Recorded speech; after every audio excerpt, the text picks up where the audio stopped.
Welcome to Santos Brothers Eats. Food worth mentioning.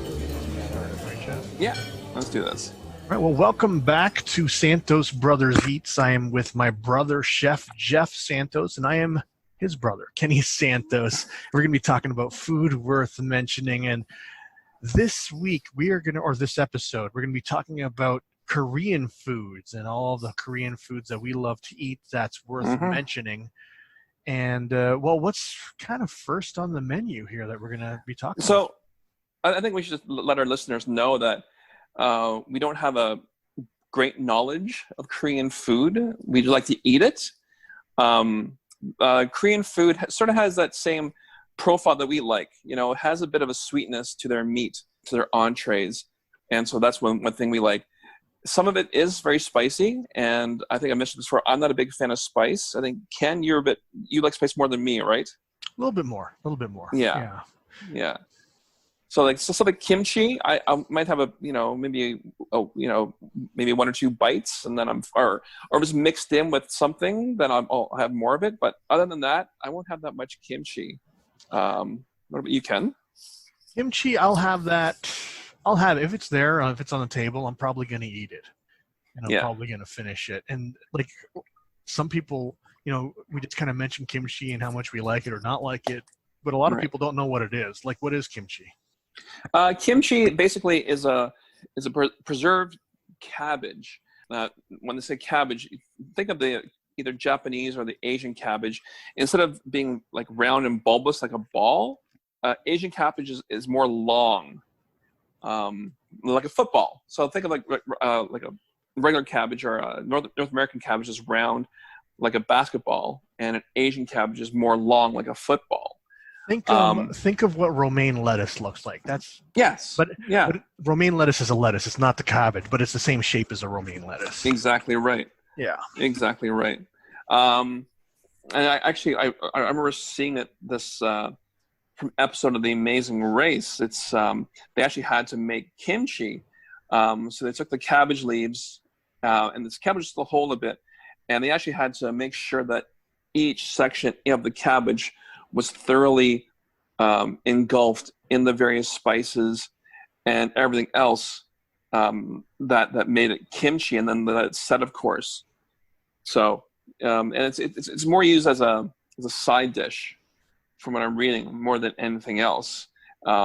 Recipes include, what's in the recipes is like garlic, ginger, and various other pickling or salted or fermented items, and that's what make kimchi what it is.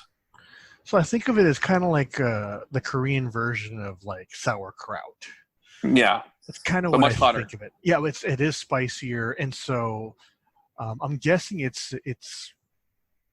the kimchi process. That's to preserve it so that they could stuff it in a jar and just eat it later on. Because since it is a vegetable, there's different ways that we needed to keep it fresh. And nowadays we have fridges and freezers, but back then they only had they could dry it or ferment it or pickle it or do whatever they need to do. Oh, exactly right. Yeah, exactly right. So like I said, like we don't have that much knowledge of Korean food, but we just like eating it. And one thing I like about Korean food too is that they have the main dishes, but then they also have a lot of sides. So along with the kimchi, there may be some pickled radish and carrots, some fresh bean sprouts, some roasted potatoes served cold, and what else is there? I think that's it. So those four items, or maybe more. Edamame is more Japanese, but so it's a little like palate cleanser in between your various bites. So you could just take some rice and some meat or some vegetables, and then take a pickled radish or fresh bean sprouts just to cleanse your palate again. Just to do that. So that's one thing I like about Korean food. They're like Japanese and most Asian foods. There's a little ceremony, or very the way they eat. It has a lot of distinction, and not just here's your meal in front of you, you eat and that's it. It's more of a family way of doing it. Yeah, there's an actual purpose to like the different side dishes. Yeah, and that purpose, exactly right. Is obviously to to wet your palate a little bit, but also to cleanse your palate in between different bites, which is kind of neat. And I always, when Jeff is mentioning the different sides, whether it's kimchi or whether it's that pickled radish or whether it's those is it bean sprout? Yeah, bean sprouts. Bean sprouts, yeah. If they're smaller than bean sprouts, yeah. Well, anyway, they're bean sprouts. All all that stuff. I always think of Korean barbecue. And Yes. the place that we used to go to, we haven't been there ever since the lockdown started. But is this place in the northern Scarborough, Jeff? Yes, it's Yeah, yeah. in Scarborough. Some of you may know Yeah. it's called Chako. Mm-hmm. Chako. And so it's easy to find. You just Google map it. Chako. And That's right. There's at least 2 locations. There's one in Scarborough and another one maybe in, I don't know, is that Richmond Hill, Jeff? Richmond Hill, and there's also one in Mississauga. Oh. And the one in Mississauga, it was actually part of the wasabi buffet chain. Wasabi buffet is like Mandarin, is like walk of flame. But before it was a huge buffet, but then they cut it in half and they added Chako to it. But yeah, so that's the 3 that I know of for sure. Basically, Chako, like Ken said, is a Korean barbecue. And most times, most Korean barbecues are all you can eat. But I've been to 1 or 2 places that it's just a set menu. You just you just have a one order of whatever you want. That's your meal. But most places, because again, we're in North America, so they indulge in the buffet. So it is all you could eat. And with Korean barbecue, they have beef. They have beef ribs or kalbi, which is our favorite. Then chicken and pork, and then we have seafood. They have sometimes salmon, sometimes some whitefish, sometimes shrimp. Shrimp, exactly right. And all these weird things, vegetables. They actually grow vegetables too, Ken. I didn't know that. That's so weird. I see vegetables on the menu, but I usually, just ignore that. Yeah. So we're joking, but we're not joking. But actually, we use that to clean the grill. You get all the excess meat and sauces off the grill. Put on there and then wipe it down. That's fine. So speaking about the grill, and so how Korean barbecue works, like if you're going to go to a place like Chako, be prepared to cook. This is not a place where you order the food and wait for it to come and then eat it. It's kind of like you order the food similar to you would on a dim sum menu. Basically, you check off what you want, and then the server would come by within a couple minutes and bring you basically trays of raw food, whether it's beef or the kalbi. Like beef is kalbi, right? Yeah, but you guys know what I mean. So whether it's the ribs, the beef, the chicken, the shrimp, the vegetables, if that's your thing, the shrimp, whatever it is. And I've gone before, and of course I've gone before, although that's what we're talking about, but I've gone with different people. I always like going with Jeff, of course, because Jeff usually volunteers to cook, and he's very orderly when he cooks. I'm perfectly capable of cooking my own, but I don't get to enjoy it the same way that when I go with Jeff. And so it is an experience, especially if you do the all you can eat. It is a lot of fun and it tastes real good. And we mentioned that kalbi is our favorite. And can we just explain a little bit what that is, Jeff?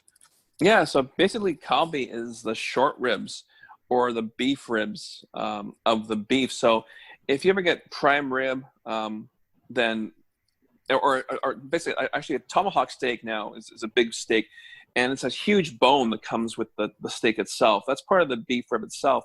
So picture that like maybe 5 or 6 in a row, and they still have the meat attached to it, but then they cut it thin, but so if there's 3 or 5 bone, they cut it very thin where the bones are. So not in between the bones, but they cut through the bones. So when you think about it, so each your piece of meat, your kalbi or beef ribs will have at least 3, maybe 2 or 3 pieces of the bone within it. So, and the sauce, the marinating, again, is a bit sweet to it, and that's why we like it more. But and there's a bit of sinew and tendon to it. It's still attached, so that's good. So let's talk about that sinew and the tendon. Would that be that area closest to the bone, or? Yeah, exactly right.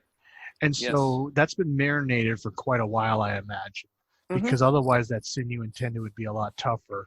But then it gets cooked, and it just, that chewy part of a rib that when you eat it, that's closest to the bone, that just tastes so good. That's just all over kalbi. Oh yeah, that's practically it's more than half of it. Now that I Yeah, think of it, yeah. So, and you're left with most these times. bones that are just picked clean, basically, Yeah, because exactly right. yeah, because it is very tender. You know, it's that type of fall off the bone type of style. So that when you finally get to eat it, it's very simple to eat, and you take out the bone, and it's really really tasty. Again, that sweet, of course, the sweet mixed in with the savory. Yeah, If you're into spicy, it's not so much spicy, no, but but there's kimchi on the table as well, and you could ask for some hot sauce. oh yeah, oh Uh, yeah, yeah, to yeah. do it that way. You always put some hot sauce on it, or there's kimchi on the table, and there's all that cold stuff that we talked about before, whether it's the pickled radish or the kimchi or the bean sprouts. Those are all on the table, which is kind Yeah, of nice. yeah, And um, you know that usually when we go to Korean barbecue, that's the majority of what we order is the kalbi. We will order the yes. chicken. We will order the beef. We will order. Mm-hmm. Is there pork on the menu? Yeah, there's pork on the There's pork. menu. Yeah, Yeah, and then we will order some vegetables too. You know, yeah, we will order that. that's right as well. And as with most buffets, they also offer you some rice, but in the buffet world, don't eat too much carbs.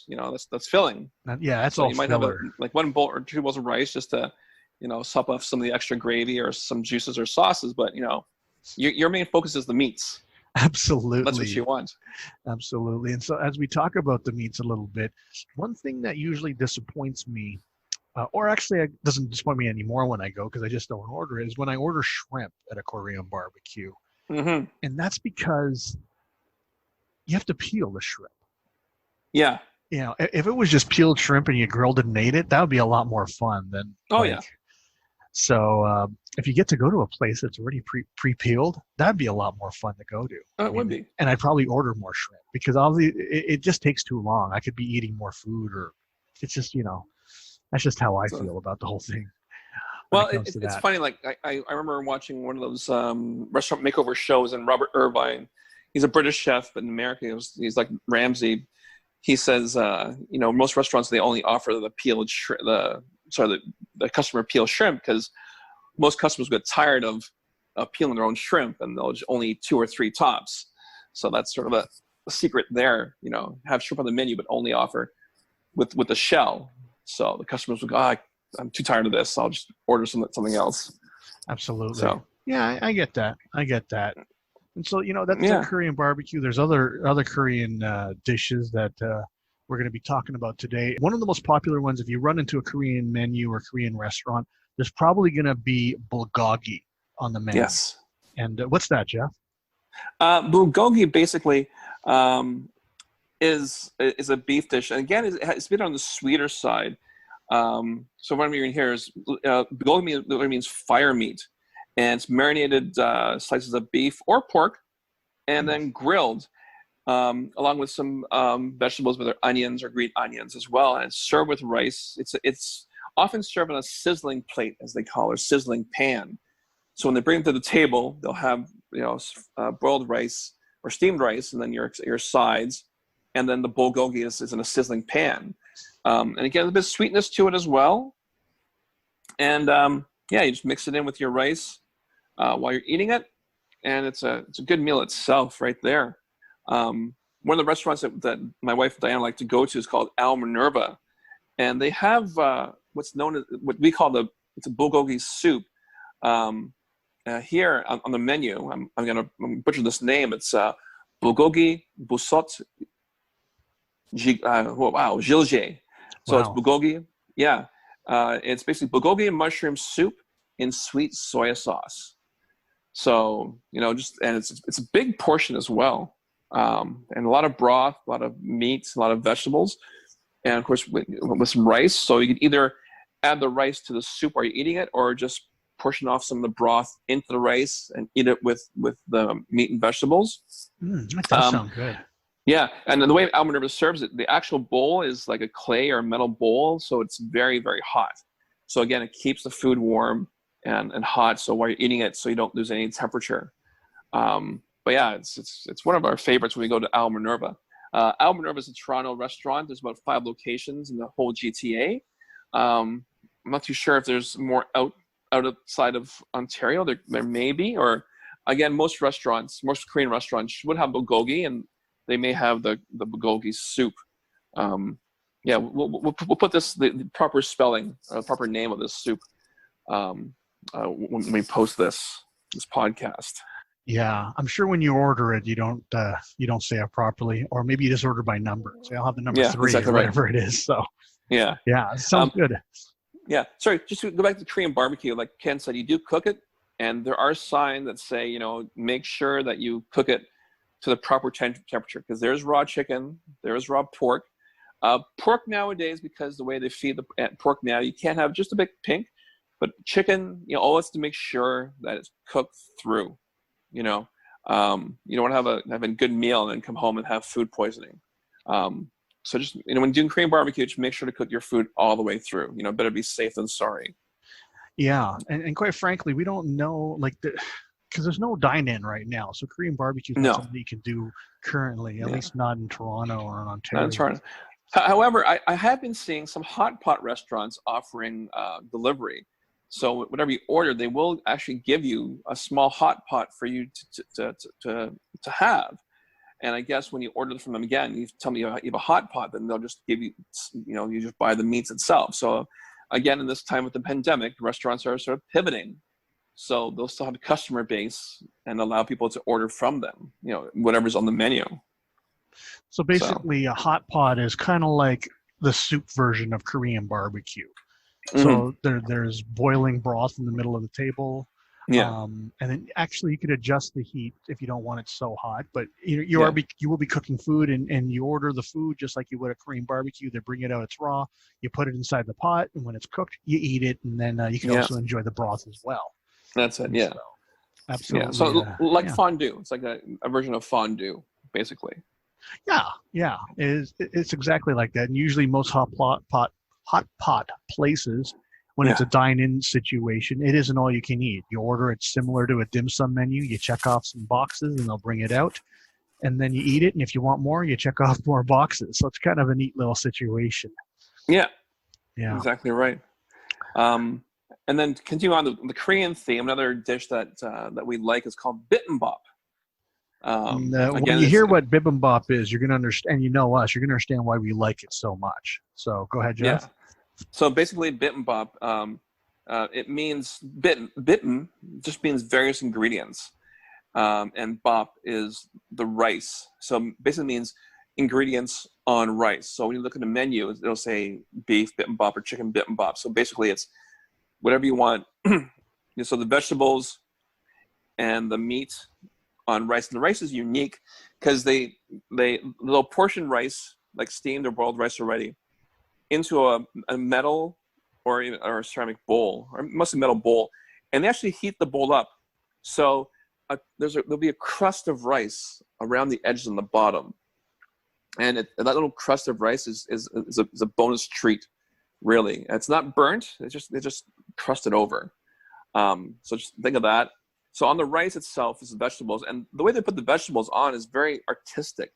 They don't just take ladles of vegetables and plop it on, put your meat on. They actually have in sections. So there'll be a section of carrots, a section of greens, whether it be broccoli or peas, some red peppers, some bean sprouts already cooked, very artistic, and then a section of your meat. And like Ken said, one of the reasons why we like bibimbap is then they put a fried egg on top.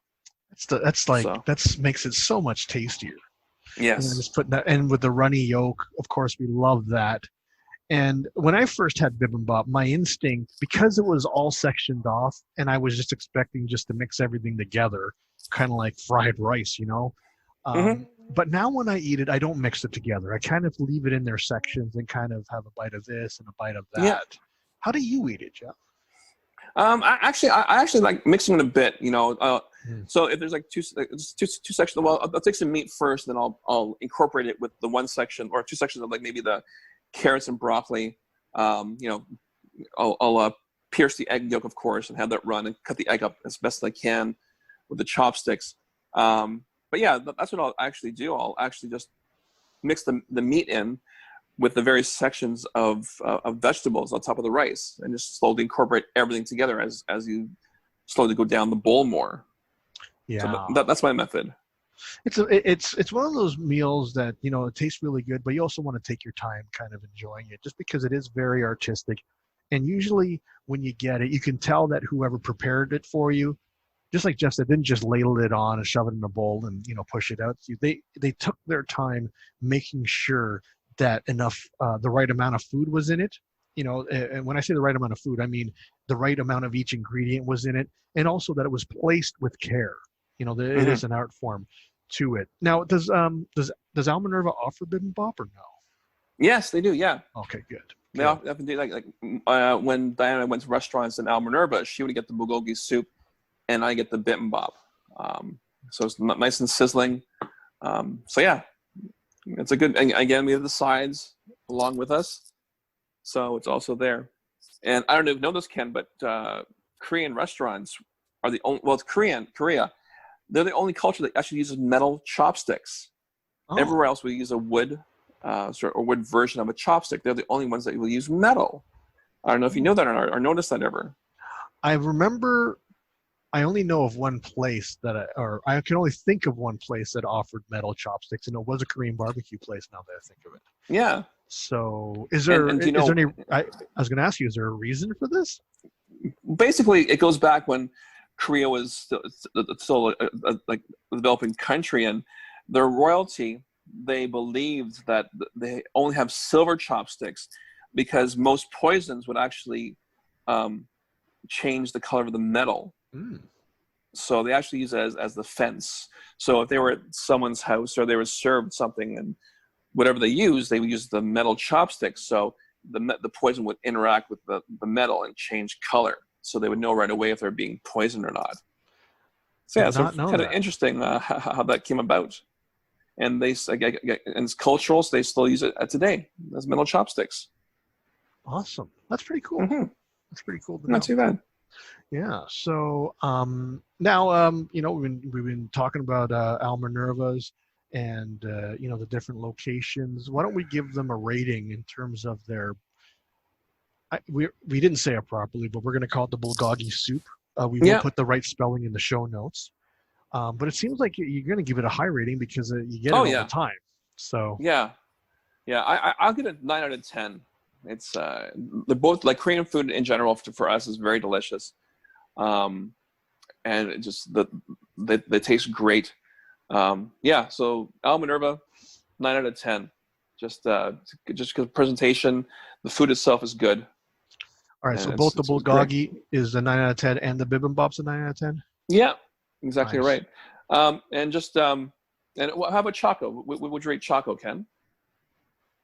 Chako, man, you know what? Even if you just went in there and just had the kalbi, you know, just the ribs is what, you know, you fill yourself up with just the ribs. I'd give it a solid 7.58, like easily. Yeah. Like I'd give it that. Yeah. And usually when we would go to that, we'd go to the late night menu. Yeah. And that starts I think it starts at 10:30. 10:30, and I think it ends maybe 1, maybe 2, probably 1. Like I don't know. I think 1 only. I remember it's only 1. Yeah. So that gives you a long time though to eat. Like if you're in there at 10:30 and it's an all-you-can-eat menu, you know you're pretty full by the time you leave. Yeah, and late night is a reduced price, and they give you a limited amount of ingredients. Like it's still all you can eat, but they only give the basics. So kalbi, beef, pork, chicken, and maybe I think white fish. So it's a set. I forgot what the price is. A set price. But if you go for dinner, then they offer you more. They'll give you, I think, I forgot what. They'll give you sushi. Also, yeah, you're right. Shrimp is on the menu for the dinner menu, but not the late night. There's some sushi available as well. So just a bit extra. So, but you would be paying more for that. And just to be warned as well, because you are cooking, you expect your clothes to smell like the restaurant. Your clothes will smell like Korean barbecue, basically, which isn't a bad thing, but you know, it's just like, oh yeah, I forgot about that. I smell like Korean barbecue. So yeah, just so that you know, sometimes, you know, I actually take that into account and be like, yeah, I'm not wearing this shirt. I don't want it to smell like Korean barbecue, you know. So I won't wear certain clothes, you know, to a place like that. But yeah, it is a good point, you know, when you're going to go out, because you are cooking, and it's not only your table that's cooking; every table is cooking. Yeah. So that just that smell of cooking is everywhere. Oh yeah. So, yeah, definitely. definitely important to remember and just to ultimately keep in mind. Now, there is some people haven't heard of this, but there is Korean fried chicken. Do you have any comments on that, Jeff? Have Oh, you had it? Like I've had a couple of versions of it. okay. Yeah, And yeah, I've it's yet to called. have it. So Oh, really? Okay, yeah. It's yeah. called. They call it KFC. Not to be confused with Kentucky Fried Chicken, but they actually call it Korean Fried Chicken. It's basically fried chicken, but the way they add the spices to it and the way they fry it is delicious as well. And you are waiting for chicken because they actually fry it to order, which is a good thing because it's freshly fried. Whereas unlike KFC or Popeyes or even Jollibee, they always have fried chicken under a warming plate or under something so it's like fast food as they say. But Korean fried chicken just has a little extra spice, like tastiness to it, other than regular KFC, like Kentucky Fried Chicken or Jollibee or Popeyes. That's and yeah, I've had it. It was really good.